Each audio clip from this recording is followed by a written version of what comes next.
कभी बिना सोचे समझे की गई प्रतिज्ञाएं अपनों से ही युद्ध करने को विवश कर देती है। ऐसा ही एक युद्ध भगवान श्री कृष्ण और उनके परम शिष्य मित्र व सखा अर्जुन के बीच भी हुआ था। स्थिति बहुत ज्यादा गंभीर बन गई थी। भगवान श्री कृष्ण और अर्जुन दोनों दो शरीर एक प्राण माने जाते हैं। दोनों पूर्वजन्म में भाई थे और इनका नाम नरनारायण था। दोनों ही भगवान विष्णु के ही अंश माने जाते हैं। महाभारत के महायुद्ध में श्री कृष्ण ने सारथी बनकर पांडवों को जीत दिलाई। लेकिन एक बार कुछ ऐसा हुआ कि अर्जुन और श्री कृष्ण रणभूमि में आमने सामने आ गए और महायुद्ध होने लगा। इस युद्ध में किसकी हुई जीत, क्यों हुआ दोनों के बीच युद्ध, जानिए। महर्षि गालव के क्रोध का कारण। महाभारत युद्ध के बाद की बात है।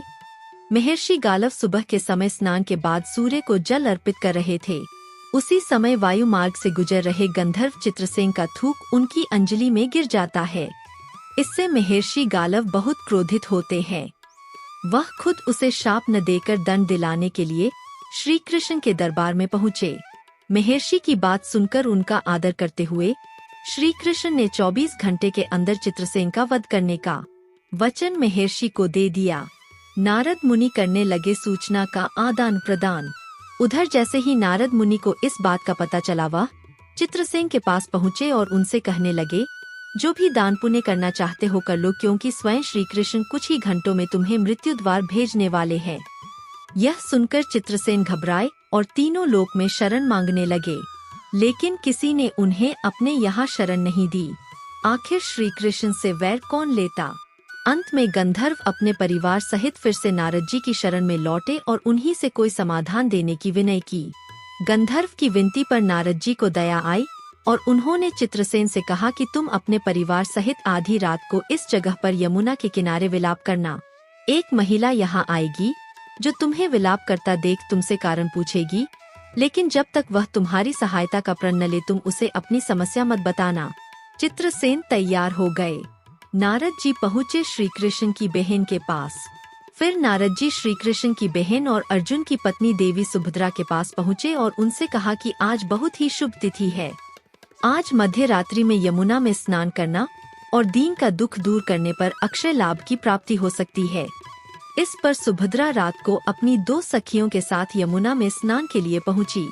वहाँ उन्होंने विलाप करते गंधर्व और परिवार को देखा तो उन्होंने अक्षय लाभ की इच्छा और मानवता के नाते उनके दुख का कारण पूछा, लेकिन गंधर्व ने तब तक कुछ नहीं बताया जब तक सुभद्रा ने सहायता का प्रण नहीं किया। लेकिन जैसे ही सुभद्रा ने प्रण किया और गंधर्व ने श्री कृष्ण के प्रण की बात बताई, सुभद्रा धर्म संकट में पड़ गईं। उन्हें कुछ नहीं सूझा तो वह गंधर्व को अपने साथ महल ले गईं और जाकर अर्जुन को पूरी बात बताई। श्री कृष्ण के शत्रु को अर्जुन ने दी शरण।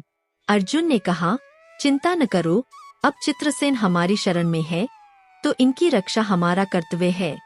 उधर देव ऋषि नारद श्री कृष्ण के पास पहुंच गए और उन्हें बताया कि प्रभु आप गंधर्व चित्रसेन को मारने की तैयारी में तो है, लेकिन स्वयं आपके प्रिय अर्जुन ने उसे अपने संरक्षण में रखा है। इस पर कान्हा नारद मुनि से कहते हैं कि आप जाकर अर्जुन को समझाने का प्रयत्न करें। नारद जी अर्जुन के पास आते हैं और श्री कृष्ण का संदेश देते हैं। इस पर अर्जुन कहते हैं कि मैं स्वयं श्री कृष्ण का भक्त हूँ और उन्होंने ही मुझे क्षत्रिय का धर्म सिखाया है।